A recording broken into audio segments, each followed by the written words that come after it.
Pastor గారు నాకులాగే గట్టిగా ప్రసంగం చేస్తున్నాడు అంటాడు.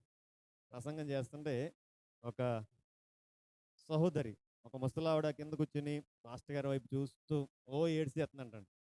పాస్టర్ గారు అనుకున్నాడంట, దేవుని వాక్యంతో బాగా గట్టిగా మాట్లాడుతుందేమో, ఈమెలో మారు మనసు పొంగి పైకి వచ్చేస్తున్నట్టుంది, ఈవిడ ఇంకా చాలా పశ్చాత్తాపడుతున్నారు. పాస్టర్ గారు ఇంకా ఉద్యోగంతో ఇంకా ప్రసంగం చేసేసాడంటండి. ప్రార్థన అయిపోయింది. ప్రార్థన అయిపోయిన తర్వాత ఆ పాస్టర్ గారు దగ్గరికి ఆ తల్లి గారు వచ్చారంటండి. వచ్చిన తర్వాత, అమ్మా నువ్వు బాధపడొద్దు, దేవుడు నిన్ను ఆదరిస్తాడు, నీ పాపాలన్నీ క్షమిస్తాడు, నువ్వు ఏడవద్దు అని చెప్తున్నాడు అంటండి. ఏమేమో పాస్టర్ గారిని చూసేటికి ఇంకా ఏడుపు వచ్చేస్తుందండి ఇవిడికి.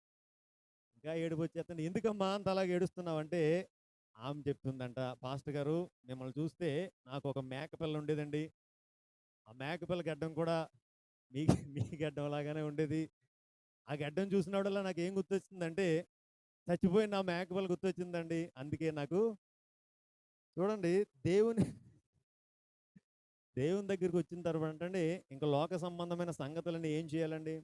విడిచిపెట్టేసి దేవుని దగ్గర కూర్చోవాలి. ఇంకా ఇంటికాడ కూరెట్టొచ్చాను, ఇంకా కూర వండలేదు కదా, ఇంకా అన్నం వండలేదు కదా, ఇంకా అయన్నీ అలా వదిలేసి వచ్చేసాను, అవి ఏమైపోతాయో, ఏమైపోతాయో అని ఇక్కడ కూర్చుని ఉంటే దానివల్ల మనకే ఉపయోగం కూడా లేదు. అందుకే చెప్తానండి, దేవుని సన్నిధానానికి వచ్చినప్పుడు మన దృష్టి అంతా కూడా ఎక్కడ ఉండాలి అంటే దేవుని మీదే ఉండాలి. ఎందుకంటే దేవుని మందిరంలో ఎవరు ఉంటారండి?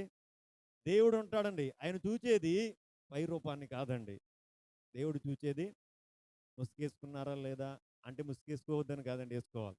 ఈ దేవుడు చూడ్డు. దేవుడు చూచేది ఏంటంటే హృదయం. ఆ హృదయం ఎలా ఉందో దేవుడు చూస్తాడు. కాబట్టి ఈ సమయంలో చాలా జాగ్రత్తగా దేవుని వాక్యాన్ని వినడానికి మనం